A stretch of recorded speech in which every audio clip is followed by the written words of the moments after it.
Good morning everyone. Today we will discuss about next chapter that is control and coordinate. हमारी body दो method से control and coordinate होती है बेटा।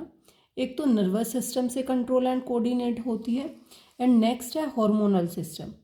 जो नर्वस सिस्टम है वो फास्ट काम करता है और शॉर्ट टाइम पीरियड के लिए होता है, बट जो एंडोक्राइन सिस्टम होता है, हार्मोनल सिस्टम होता है, वो स्लो काम करता है और लॉन्ग टाइम पीरियड के लिए होता है। तो इसके बाद हम करेंगे कि जो एनिमल के अंदर जो नर्वस सिस्टम होता है वो किस तरीके से मेंटेन रहता है। सबसे पहले हम नर्वस सिस्टम करेंगे एनिमल का, फिर हम एंडोक्राइन सिस्टम करेंगे। तो एनिमल की बॉडी में जो नर्वस सिस्टम है वो दो कॉम्बिनेशन में काम करता है, nervous and muscular control, nervous and muscular tissue की फॉर्म में। उसके बाद जो हमारा नर्वस सिस्टम है उसके अंदर आते हैं सबसे पहले न्यूरॉन्स। न्यूरॉन्स के बारे में करेंगे। हमने न्यूरॉन के बारे में 9th क्लास में भी पढ़ा था, यहीं से ये पूरा पेज आपको समझ आ जाएगा बेटा। ये न्यूरॉन है जिसको नर्व सेल भी बोला जाता है, जो हमारी बॉडी की लॉन्गेस्ट सेल होती है। ओके, लार्जेस्ट नहीं, लार्जेस्ट तो ऑस्ट्रिच एग होता है, बट ये हमारी बॉडी की लॉन्गेस्ट सेल होती है। इसकी मैक्सिमम लेंथ 1 मीटर तक भी हो सकती है। तो न्यूरॉन के 3 पार्ट होते हैं मेनली। ये पार्ट कहलाता है सेल बॉडी, ये पार्ट कहलाता है एक्सोन, और बेटा ये पार्ट कहलाता है नर्व एंडिंग। जो सेल बॉडी होती है उसके अंदर होता है न्यूक्लियस, न्यूक्लियस के ऊपर होती हैं ये डेंड्राइट्स, और डेंड्राइट्स का भी स्मॉलेस्ट पार्ट होता है डेंड्रोन।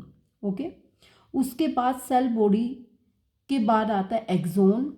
एक्सोन के अंदर ये इस पोजीशन को बोलते हैं नोड ऑफ रेनिवर। ओके, इसके अंदर सेल बॉडी के अंदर होते हैं नीजल्स, ग्रैन्यूल्स, नीजल्स, ग्रैन्यूल्स, और सेल बॉडी का दूसरा नाम होता है साइटोन। सेल बॉडी को और क्या बोला जाता है? साइटोन। उसके बाद आती है नर्व एंडिंग। अब सबसे पहले क्वेश्चन आता है कि मैसेज कैरी कैसे होता है। मैसेज कैरी होता है in the form of electrical impulse. किस फॉर्म में? Electrical impulse and chemical impulse की फॉर्म में मैसेज सेंड होता है। तो सबसे पहले जो भी मैसेज आएगा इलेक्ट्रिकल इम्पल्स की फॉर्म में डेंड्राइट कलेक्ट कर लेंगे, डेंड्राइट से सेल बॉडी, सेल बॉडी से एक्सोन से ट्रैवल होते हुए नर्व एंडिंग पर चला जाएगा। बट अब क्वेश्चन ये आता है कि नर्व एंडिंग से नेक्स्ट न्यूरॉन में कैसे जाएगा। तो नेक्स्ट न्यूरॉन के डेंड्राइट में मैसेज जाएगा, बट बीच में जो गैप होगा उसको बोलेंगे साइनेप्स, और साइनेप्स के थ्रू इलेक्ट्रिकल इम्पल्स में नहीं, केमिकल इम्पल्स के थ्रू मैसेज आगे पास होगा। ओके, तो यहाँ पर देखेंगे हम कि जो इलेक्ट्रिकल इम्पल्स और केमिकल इम्पल्स की फॉर्म में मैसेजेस जाते हैं along the axon, and at the end of axon the electrical impulse set off and release of some chemicals। इससे पहले आप अपनी बुक में अंडरलाइन करें कि हमारी बॉडी में सेंस ऑर्गन होते हैं और उन्हीं में रिसेप्टर प्रेजेंट होते हैं। यहाँ पर कुछ के नाम दे रखे हैं। नोज के अंदर हमारी बॉडी में होता है ओल्फैक्टो रिसेप्टर या ओल्फैक्टरी रिसेप्टर। टंग के अंदर हमारी बॉडी में प्रेजेंट होता है गस्टेटरी रिसेप्टर। ओके, स्किन के अंदर हमारी बॉडी में प्रेजेंट होता है thermo receptor, you can write down.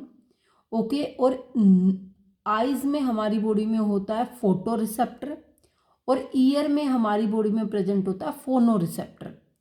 Knows olfactory receptor, tongue gustatory receptor, year फोनो receptor, eyes photo receptor and skin thermo receptor. इसी के साथ हम ये वाला टॉपिक कंप्लीट कर चुके हैं। अब यहाँ से बहुत ज़्यादा बार एग्ज़ाम में क्वेश्चन आ जाता है, इसको आप मोस्ट इम्पोर्टेंट मार्क कर लें। सबसे पहले आएगा fair information is acquired. Information कहाँ पर एक्वायर्ड होती है? इन्फॉर्मेशन सबसे पहले न्यूरॉन में कहाँ पर एक्वायर्ड होती है? डेंड्राइट में। डेंड्राइट का किसका पार्ट है? सेल बॉडी का।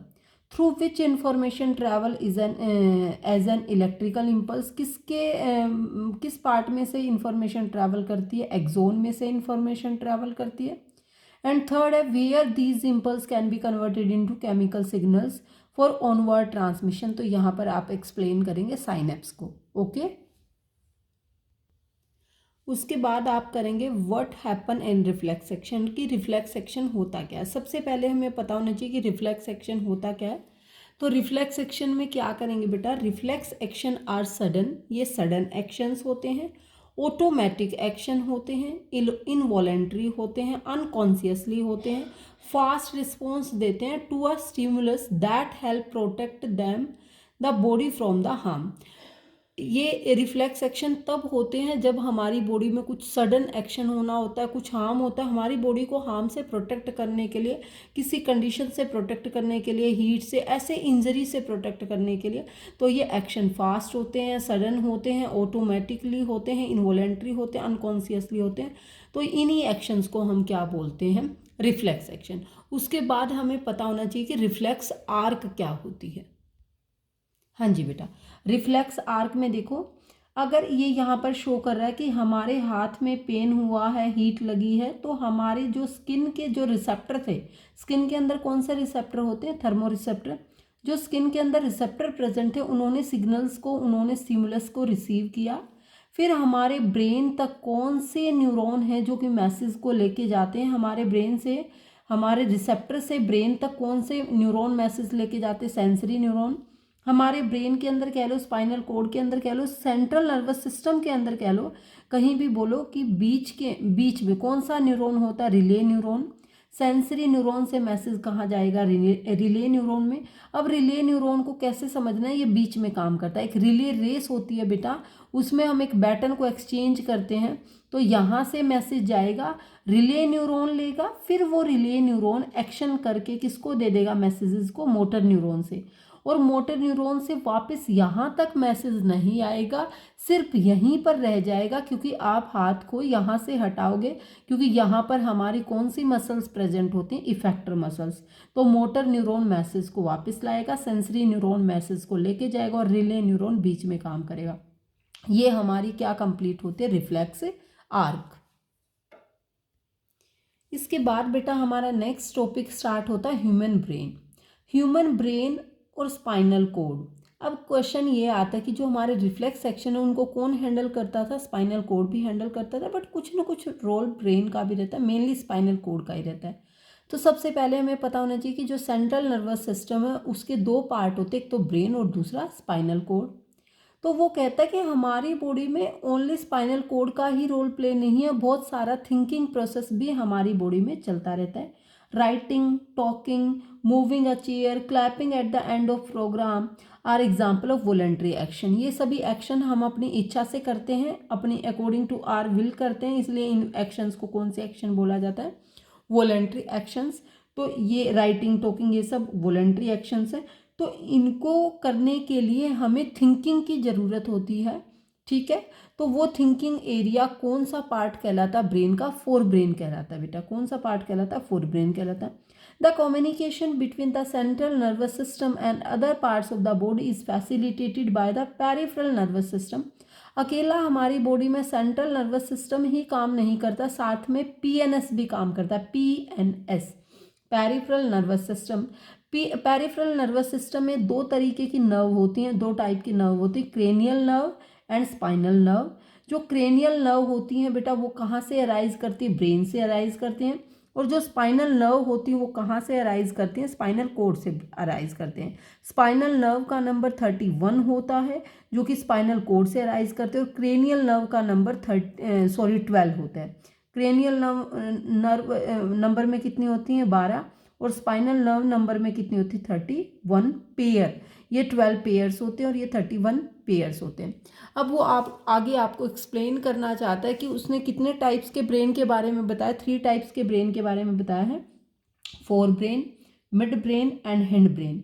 तो फोर ब्रेन कहलाता है मेन थिंकिंग पार्ट, जितनी भी थिंकिंग से रिलेटेड, जितनी भी कैलकुलेशन से रिलेटेड, जो भी हियरिंग, स्मेल, साइट, जितने भी separate area, calculating, English, Hindi, सारे calculating region, problem solving region, सब कुछ थिंकिंग किस पर डिपेंड करता है, फोर ब्रेन पर डिपेंड करता है। उसके बाद आता है आपका ब्रेन। ब्रेन के अंदर ये फोर ब्रेन एरिया होता है बेटा, सामने वाला सारा एरिया ये कौन सा क्या कहलाता है, फोर ब्रेन कहलाता है। ये लास्ट वाला पोर्शन जो कि गुद्दी आपके जो सिर के पीछे होता है, ये वाला सेरिबेलम, ये मेडुला और ये पोनस। और पोन्स मेडुला सेरिबेलम किसके पार्ट होते हैं, हिंड ब्रेन के पार्ट होते हैं। यहाँ एक पिट्यूटरी ग्लैंड होती है जिसको कि मास्टर बोलते हैं। यहाँ पर हाइपोथैलेमस ग्लैंड होती है जिसको मास्टर्स ऑफ मास्टर ग्लैंड बोलते हैं, मतलब इसकी भी हेड। ओके, यहाँ पर मिड ब्रेन होता है। ये क्रेनियम, क्रेनियम मतलब स्कल, स्कल मतलब खोपड़ी, जो कि हमारे ब्रेन को क्या करती है, प्रोटेक्ट करती है। और इसके अंदर एक फ्लूइड फिल्ड होता है, दैट इज सेरिब्रोस्पाइनल फ्लूइड। कौन सा फ्लूइड होता है, सेरिब्रोस्पाइनल फ्लूइड। ओके, इस यहाँ से मेडुला से कौन क्या अराइज होती है, स्पाइनल कोड अराइज होती है। उसके बाद ये सारा का सारा पार्ट क्या कहलाता है, सेरिब्रम, जो कि मेन थिंकिंग एरिया है, मेन पार्ट है फोर ब्रेन का। और ये लास्ट पार्ट क्या कहलाता है, सेरिबेलम। ध्यान से सुने बेटा, बहुत बार डिफरेंस भी आ जाता है सेरिब्रम और सेरिबेलम के बीच में।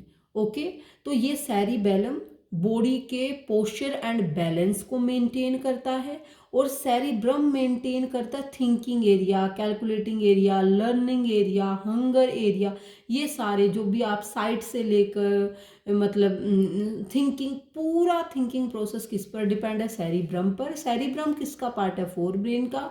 और जो कि आपका बॉडी का चलना फिरना, आपका पेंसिल पकड़ने का तरीका, जो आपकी पर्सनैलिटी का पार्ट होता है, वो किसके कंट्रोल में है, सेरिबेलम के कंट्रोल में। And cerebellum is the part of hind brain. Okay, इसी के साथ यहाँ लास्ट में दिखा रखा है बेटा सेरिबेलम के बारे में कि जो भी, अच्छा ये हिंड ब्रेन का ही पार्ट होता है सेरिबेलम। और हिंड ब्रेन क्या क्या, ब्लड प्रेशर, सलाइवेशन, वोमिटिंग, ये सब कुछ हिंड ब्रेन का कौन सा पार्ट कंट्रोल करता है, मेडुला। हिंड ब्रेन का कौन सा पार्ट कंट्रोल करता है, मेडुला। उसके बाद walking in a straight line, riding a bicycle, picking up a pencil, hind brain ही करता है इसको कंट्रोल। हिंड ब्रेन का कौन सा पार्ट, सेरिबेलम। हमारी बॉडी के वॉलंटरी एक्शंस लेने में भी कौन हेल्प करता है, सेरिबेलम। बॉडी के पोस्चर एंड बैलेंस बनाने में भी कौन हेल्प करेगा, सेरिबेलम। इसके बाद फिर यहाँ से क्वेश्चन आ जाता है कि जो ये टिश्यूज हैं, कौन से टिश्यू, एक तो ब्रेन, एक स्पाइनल कोड, इनको कौन प्रोटेक्ट करता है। तो ब्रेन बहुत ज़्यादा डेलिकेट ऑर्गन है, इसको ब्रेनी बॉक्स या बोनी बॉक्स भी बोलेंगे, क्रेनियम भी बोलेंगे, स्कल भी बोलेंगे, कुछ भी बोल सकते हैं, वो प्रोटेक्ट करता है। और इसके अंदर एक फ्लूइड होता है, दैट इज सेरिब्रोस्पाइनल फ्लूइड, वो कि शॉक एब्जॉर्प्शन का काम करता है। ओके, उसके साथ साथ स्पाइनल कोड को कौन प्रोटेक्ट करता है, स्पाइनल कोड को प्रोटेक्ट करता है बेटा वर्टिब्रल कॉलम। अब हमारा नेक्स्ट टॉपिक है कोऑर्डिनेशन इन प्लांट्स। ओके, तो हमने कर लिया कि कोऑर्डिनेशन इन एनिमल्स, तो हमारे बॉडी में तो नर्वस सिस्टम भी है, मस्कुलर सिस्टम भी है, और दोनों की एक्टिविटीज से हमारी बॉडी कंट्रोल एंड कोऑर्डिनेट होती है। बट प्लांट की बॉडी में तो ना ही तो नर्वस सिस्टम है और ना ही मस्कुलर सिस्टम है। तो प्लांट किसी स्टिमुलाई के अगेंस्ट कैसे रिस्पॉन्स देते हैं। स्टिमुलाई बेटा एनवायरनमेंट की जो रिस्पॉन्स, मतलब एनवायरनमेंट के जो फंक्शंस होते हैं ना, उनको स्टिमुलाई बोलते हैं, एक्शंस जो होते हैं एनवायरनमेंट्स के। ओके, तो यहाँ बता रखा छुई मुई, sensitive plant, touch me not plant, mimosa pudica. बेटा मिमोसा पुदिका, इसके आगे पुदिका लगा लेना। Mimosa pudica is scientific name of touch me not plant, sensitive plant, छुई मुई प्लांट। बेटा सारे एक ही पौधे के नाम है ये। लाजवंती भी बोला जाता है इसको, छुई मुई भी बोला जाता है, सेंसिटिव प्लांट भी बोला जाता है, टच मी नोट भी बोला जाता है, मिमोसा पुदिका भी बोला जाता है। Look at the picture carefully. बेटा जब हम इस प्लांट को, ये ऐसे होती हैं इसकी लीफ, इसकी ये मिमोसा पुदिका प्लांट है, टच मी नोट प्लांट है, सेंसिटिव प्लांट है, छुई मुई है, लाजवंती है, इसको कुछ भी कह सकते हैं। जब हम इस प्लांट को टच करते हैं तो जो इसकी लीफ है ये क्लोज हो जाएंगी, ड्रूप आउट हो जाएंगी, मतलब क्लोज हो जाएंगी। किस वजह से, अब बात आती है कि ऐसा किसकी वजह से होता है। ऐसा होता है टर्गर प्रेशर की वजह से।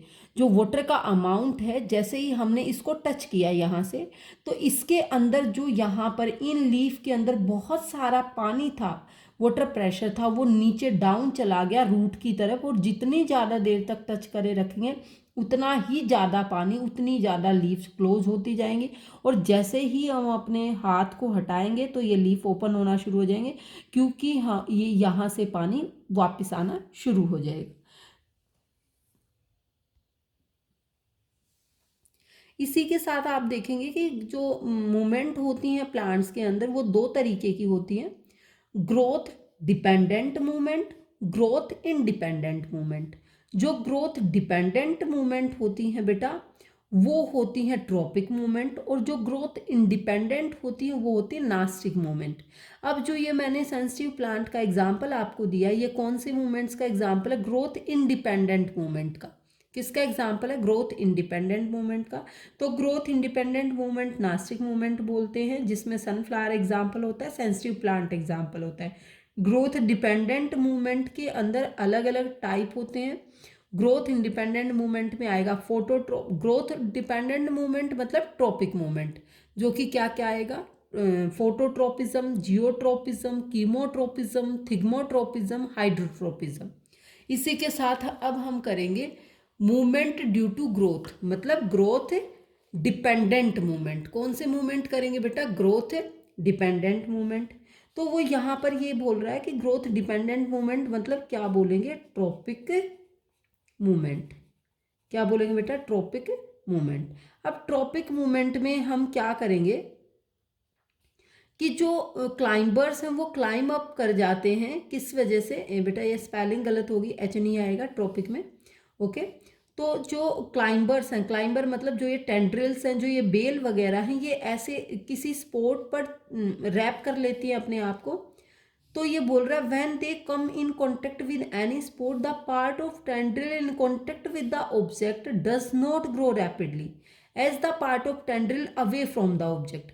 जो पार्ट ऑब्जेक्ट का दूर होता है वो ज़्यादा ग्रोथ करता है, और जो किसी स्पोर्ट के टच में होता है वो धीरे ग्रो करता है, ओके। तो ये यहाँ पर बता रखा है कि ये डायरेक्शनल मूवमेंट है, मतलब मूवमेंट ड्यू टू ग्रोथ, मतलब ये ट्रॉपिक मूवमेंट के बारे में हम कर रहे हैं। ये वाला डायग्राम आपके एनसीईआरटी में मोस्ट इंपॉर्टेंट है। ये किसको शो कर रहा है? फोटोट्रोपिज्म को शो कर रहा है। डायरेक्शन ऑफ लाइट मतलब फोटोट्रोपिज्म। तो ये फोटोट्रोपिज्म में क्या शो कर रहा है? ये रूट है, रूट लाइट से अवे जाएगी तो नेगेटिव फोटोट्रोपिज्म शो करेगी, शूट लाइट की तरफ जाएगी तो पॉजिटिव फोटोट्रोपिज्म शो करेगी। तो फोटोट्रोपिज्म होता है मूवमेंट्स टुवार्ड्स सनलाइट। तो जो शूट है वो पॉजिटिव फोटोट्रोपिज्म और जो रूट है वो नेगेटिव फोटोट्रोपिज्म शो करेगी। इसी के साथ हम नेक्स्ट करेंगे geotropism. Geotropism, geo means earth, तो movements towards earth, movements towards gravity is known as geotropism. जो रूट है वो पॉजिटिवली जियोट्रोपिक शो करती है, जो शूट है वो नेगेटिवली जियोट्रोपिक शो करती है। बहुत ज़्यादा बार ये डायग्राम जो है एग्जाम में आ जाता है, और 4 डायग्राम शो कर देते हैं और वो आपसे पूछ लेते हैं कि कौन सा डायग्राम करेक्ट है। तो जिसकी रूट नीचे हो और शूट ऊपर हो वो वाला डायग्राम करेक्ट होता है, ओके बेटा। तो यहाँ पर देखेंगे ट्रॉपिक मूवमेंट, तो फोटोट्रॉपिक मूवमेंट मैंने एक्सप्लेन कर दिया है आपको। उसके बाद मैंने एक्सप्लेन कर दिया जियोट्रॉपिक मूवमेंट। अब हाइड्रो मीन्स क्या होता है? वाटर। कीमो मीन्स क्या होता है? केमिकल। हाइड्रोट्रोपिज्म में क्या करेंगे? Movements towards water. तो वाटर की तरफ किसका मूवमेंट्स होता है? रूट्स का। तो रूट्स क्या शो करते हैं? Positive hydrotropism. और जो शूट है वो पानी से दूर भागती है, मतलब वो ऊपर की तरफ होती है, तो वो शूट क्या शो करेगी? Negative hydrotropism. कीमोट्रोपिज्म का एग्जांपल है, chemotropism is the growth of pollen grain sorry growth of pollen tubes towards ovule about which we will learn about more when the examiner reproductive process of the living organism। मतलब chemotropism का example है growth of pollen tube towards ovule, okay, ये करेंगे। उसके बाद हम करेंगे कि हम जो टच करते हैं वो बहुत फास्ट होता है, तो नेस्टिक मूवमेंट में रिस्पॉन्स फास्ट होता है, और जो ग्रोथ डिपेंडेंट मूवमेंट होते हैं उनमें रिस्पॉन्स बहुत ज़्यादा स्लो होता है।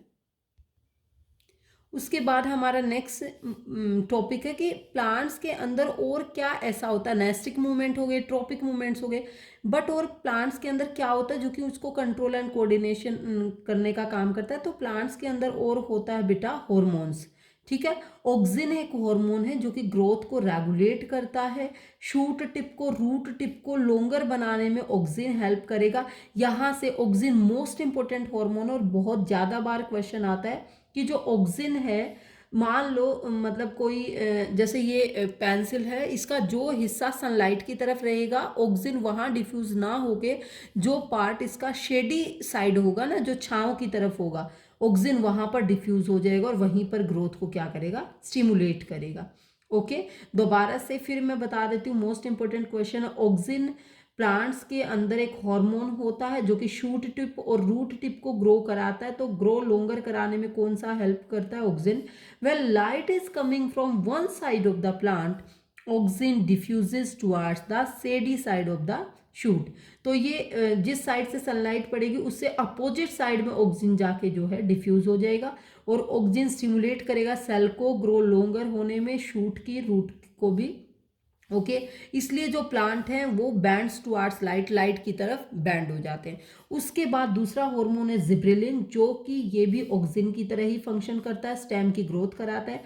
Third hormone is cytokinin, C for cytokinin, C for cell division. तो एग्जाम में सेल डिवीजन आ जाए तो साइटोकाइनिन को करना है। ओके, साइटोकाइनिन किस में हेल्प करता है, क्या प्रमोट करता है, सेल डिवीजन को। ये सभी नेचुरल हैं। उसके बाद मतलब जो भी ये तीनों हार्मोन है, जिब्रेलिन, साइटोकाइनिन, ऑक्सिन, ये सारे ग्रोथ को प्रमोट कर रहे हैं, ग्रोथ को बढ़ा रहे हैं। बट एब्सिसिक एसिड ग्रोथ को रोकने में, तो इसलिए इसको इनहिबिटर बोलते हैं। और जो कि किस में हेल्प करता है, विल्टिंग ऑफ लीव्स। पत्ती तभी तो गिरेगी जब वो इनहिबिटर हो जाएगी, मतलब रुक जाएगी। ओके, तब वो पत्ती प्लांट से क्या हो जाएगी, सेपरेट हो जाएगी। उसके बाद नेक्स्ट टॉपिक है हॉर्मोन्स इन एनिमल। जैसे हमने प्लांट्स में 5 टाइप्स हार्मोन किए थे, ऐसे ही एनिमल्स में भी हार्मोन्स होते हैं जो कि एनिमल्स की बॉडी को कंट्रोल एंड कोऑर्डिनेट करने का काम करते हैं। इसमें से फर्स्ट क्या है, एड्रेनलिन एक हार्मोन है जो कि कौन सी ग्लैंड से निकलता है, एड्रिनल ग्लैंड से निकलता है। और ये ग्लैंड कहाँ पर सिचुएटेड होती है, top of the kidney, kidney पर सिचुएटेड होती है adrenaline gland, adrenal gland sorry.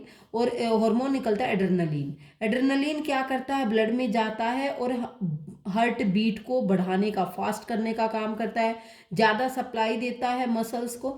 मतलब ये हमारी फियर की सिचुएशन में, इसको F3 हार्मोन भी बोलते हैं, इमरजेंसी हार्मोन भी बोलते हैं।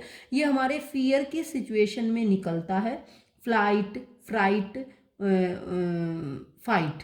मतलब जब हम डरेंगे, लड़ेंगे या खुश होंगे, तीनों कंडीशन में, इसको F3 भी बोलते हैं, फाइट, फ्लाइट, फ्राइट।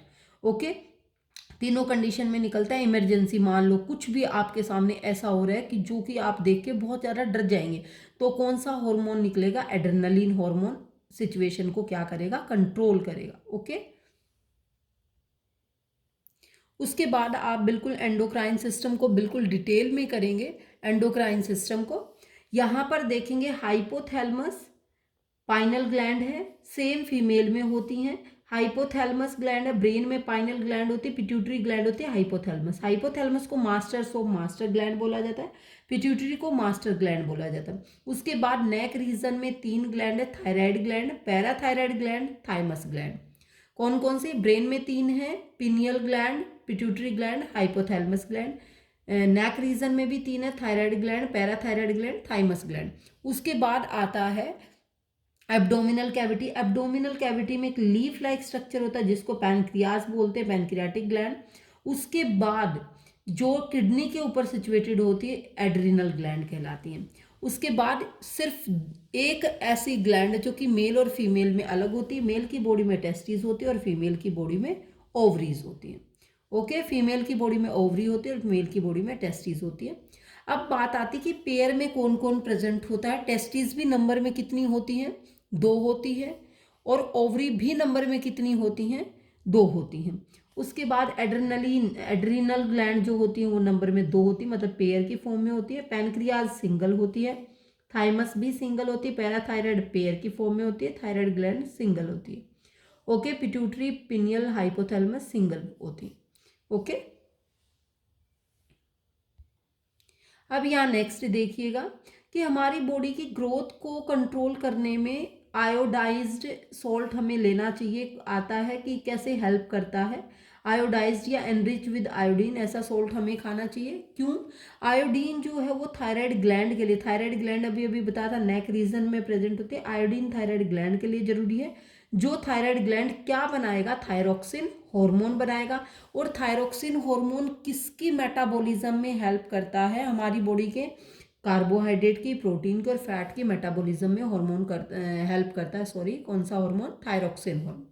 उसके बाद थायरोक्सिन हार्मोन की अगर डेफिशिएंसी होगी, ठीक है, तो कौन सी बीमारी हो जाएगी, गोइटर हो जाएगा, जिसकी वजह से नेक जो है स्वोलन हो जाती है। उसके बाद नेक्स्ट हार्मोन आता है, that is growth hormone, which is secreted by pituitary gland. अगर ग्रोथ हार्मोन का अमाउंट बहुत कम है तो ड्वार्फिज्म हो जाएगी, मतलब जिसको बोनापन बोलते हैं। बट अगर ग्रोथ हार्मोन का अमाउंट बहुत ज़्यादा है तो हाइट बहुत ज़्यादा बढ़ जाएगी, जिसको जिजेंटिज्म बोलते हैं। बेटा अगर ग्रोथ हार्मोन का अमाउंट बहुत ज़्यादा है तो क्या बोलेंगे, जिजेंटिज्म। और अगर ग्रोथ हार्मोन का अमाउंट बहुत कम है तो क्या बोलेंगे, ड्वार्फिज्म। उसके बाद वो लास्टली क्या एक्सप्लेन कर रहा है कि फीमेल की या मेल की बॉडी में 10 से 12 साल की एज में जो भी प्यूबर्टी एज आती है उसमें जो भी चेंजेस आते हैं उन सब के लिए रिस्पॉन्सिबल मेल की बॉडी में टेस्टोस्टेरोन हार्मोन होता है, फीमेल की बॉडी में एस्ट्रोजन हार्मोन होता है। उसके बाद डायबिटीज़ के बारे में बता रहा है कि जो डायबिटीज़ को कंट्रोल, बेटा ये hormonal topic most important topic होता है, तो यहाँ से जरूर क्वेश्चन आ जाता है। एंडोक्राइन ग्लैंड्स को भी जरूर करना और हार्मोन्स को भी जरूर करना। फिर आता है कि हमारी बॉडी के अंदर एक पैनक्रियाज एक ग्लैंड होती है, लीफ लाइक स्ट्रक्चर, जिसको हिट्रोक्राइन ग्लैंड भी बोला जाता है, जिससे कि कौन सा हार्मोन सिक्रीट होता है, इंसुलिन सिक्रीट होता है। और इंसुलिन हमारी ब्लड की शुगर लेवल को क्या करता है, कंट्रोल करता है। और इंसुलिन ने अगर हमारे ब्लड के शुगर लेवल को कंट्रोल नहीं किया तो हमें कौन सी बीमारी हो जाएगी, डायबिटीज हो जाएगी। लास्टली आप ये टेबल जरूर करेंगे हॉर्मोन्स वाली। हॉर्मोन्स कौन सा, ग्रोथ हार्मोन है, सिक्रीट कहाँ से होता है, पिट्यूटरी ग्लैंड से होता है, हमारी बॉडी में ग्रोथ को स्टिमुलेट करता है, हमारी पूरी बॉडी की ग्रोथ को स्टिमुलेट करता है। सेकंड एंडोक्राइन ग्लैंड है थायराइड ग्लैंड। थायराइड ग्लैंड से कौन सा हार्मोन निकलता है, थायरोक्सिन हार्मोन निकलता है। थायरोक्सिन हार्मोन किसकी मेटाबॉलिज्म में, बॉडी की growth, metabolism of fat, protein, carbohydrate में हेल्प करता है। थर्ड ग्लैंड है पैनक्रियाज है, एंडोक्राइन ग्लैंड है, हिट्रोक्राइन ग्लैंड ही कहलाती है, दोनों तरह की होती है, एक्सोक्राइन भी एंडोक्राइन भी, क्योंकि एंजाइम भी सिक्रीट करती है और हार्मोन भी। कौन सा हार्मोन सिक्रीट करती है, इंसुलिन हार्मोन करती है। और इंसुलिन हार्मोन किस में हेल्प करता है, हमारी ब्लड शुगर को कंट्रोल करने में हेल्प करता है। उसके बाद फोर्थ बता रखा है टेस्टिस। टेस्टिस से कौन सा हार्मोन सिक्रीट होता है, टेस्टोस्टेरोन हार्मोन सिक्रीट करता है, जो कि मेल की बॉडी में जो भी सेकेंडरी सेक्सुअल कैरेक्टर होते हैं उन सब के लिए रिस्पॉन्सिबल होता है। नेक्स्ट है ओवरीज। ओवरीज से कौन सा हार्मोन निकलता है, एस्ट्रोजन। एस्ट्रोजन भी फीमेल की बॉडी में जो भी सेकेंडरी सेक्सुअल कैरेक्टर्स होते हैं और जो मेंस्ट्रुअल साइकिल होती है उन सब के लिए रिस्पॉन्सिबल होता है oestrogen. Next is adrenal gland. कौन सा हार्मोन निकलता है, एड्रेनलिन। एड्रेनलिन हार्मोन को इमरजेंसी या F3 हार्मोन भी बोला जाता है। रिलीजिंग हार्मोन जो कि पूरी बॉडी की हार्मोन्स को कंट्रोल करता है, कौन सी ग्लैंड होती है, हाइपोथैलेमस, जो कि पिट्यूटरी ग्लैंड को ऑर्डर देती है क्या कराने के लिए, टू रिलीज हार्मोन। इसी के साथ हमारा चैप्टर कंप्लीट होता है। Good bye, have a nice day.